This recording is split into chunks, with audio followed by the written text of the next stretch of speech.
این چه شور است که در دور قمر می بینم؟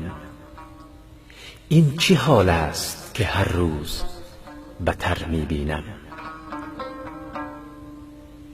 چند سال پیش چنین سختی و آزار نبود، این قدر قیمتی و مشکل بازار نبود، خلق با زندگی سخت گرفتار نبود، مردم از گشنگی و فقر چنین خوار نبود.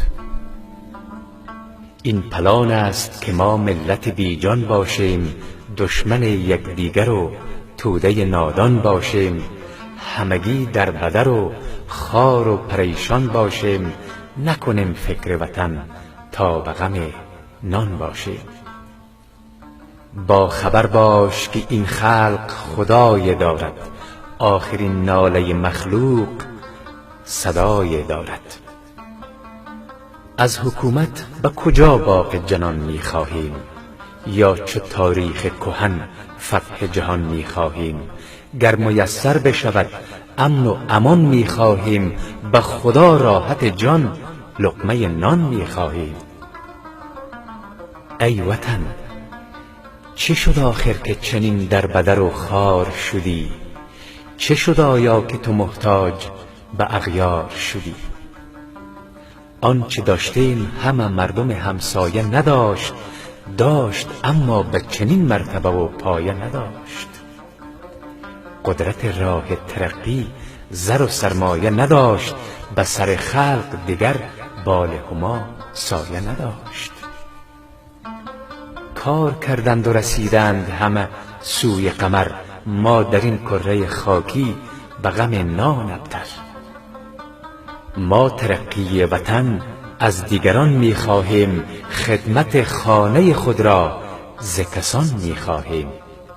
ما ز امریکا و روس لقمه نان می خواهیم، چاره کار خود از خلق جهان می خواهیم. نیست ما مگر انسان با وطن کار کنیم، همچو مردم به وطن جان خود ایثار کنیم. چه دماغها که ته خاک به ارمان رفته، چه جگرها که از این مشعله بریان رفته، چه قدر دل که به نومیدی و حرمان رفته، چه جوانها که به هر گوشه زندان رفته. همه در راه وطن کشته و قربان شده اند، همه از تیغ جفا خیل شهیدان شده اند. بهترین ثروت ما مردم کشور باشد، هر دماغ بشری معدن جوهر باشد، قیمت شخص ز الماس فزونتر باشد، جوهر اصلی ما خوبتر از زر باشد. با خبر باش که تو با دل چاکش نبری، آخرین ثروت ملی است به خاکش نبری. من ندانم که چه افسون و چه نیرنگ استیم، جنگ ملا و جوان روی چی آهنگ استیم، تاجیک و ازبک و هزاره چی در جنگ استیم، همه افغانیم و تبعیض چی فرهنگ استیم. این چی دست است مرا از تو جدا می سازد، این چی رنگ است تو را دشمن ما می سازد. ما از این مردم دنیا به کجا کم باشیم، صاحب فکر و دماغیم به کجا کم باشیم. همه چیز هست به ما به کجا کم باشیم، صاحب قدرت و کاریم به کجا کم باشیم. لیک افسوس کسی کار نخواهد اینجا، به جز از مردم بیکار نخواهد اینجا. مردم صادق و خاین به وطن هر دو یک است، شخص بی تجربه و صاحب فن هر دو یک است، آدم کاری و بیکار چو من هر دو یک است، به نگاه تو گل و خار چمن هر دو یک است. فرق چون نیست کسی با چی نظر کار کند، با چی دلگرمی و امید دگر کار کند. ما ترقی وطن را به زبان میخواهیم، نیست یک ذره عمل روی بیان میخواهیم. هم از این خاک وطن شوکت و شان میخواهیم، هم از خون وطن نام و نشان میخواهیم. با چنین وضع محال است ترقی بکنیم، این همه خواب و خیال است ترقی بکنیم.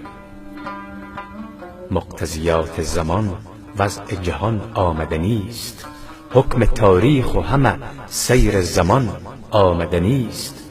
ما بخواهیم و نخواهیم همان آمدنی است، بهر ما سود بود یا که زیان آمدنی است. بهتران است قبول این همه جریان سازیم، لیک پاس وطن و حرمت قرآن سازیم. ما به تاریخ وطن ای وکلا مسئولیم، نزد ملت همگی ای وزرا مسئولیم. هرچه امروز کنیم ما به صبا مسئولیم، کار اگر ما نکنیم پیش خدا مسئولیم. خدمت خلق وطن بار عظیم است، عظیم چوکی و قدرت ما مال یتیم است یتیم. پیشرو قافله اول وزرا و وکلاست، نقشتان باز بماند چه بجا یا که خطاست. قدم نسل دیگر در قدم پای شماست. با خبر باش که این راه شتابان نروی، خوب سنجیده برو تا که به طوفان نروی. شمه گفتم و این درد وطن بسیار است، ترسم آزرده شوی ورنه سخن بسیار است. ای وطن بر تو ترقی ز خدا میخواهیم، بیرق و نام و نشانت به دعا میخواهیم. بین این مردم تو صلح و صفا میخواهیم، سر بدخواه تو را زود جدا میخواهیم. حرف شیدا به تو این است و همین خواهد بود، من اگر کشته شوم باز چنین خواهد بود.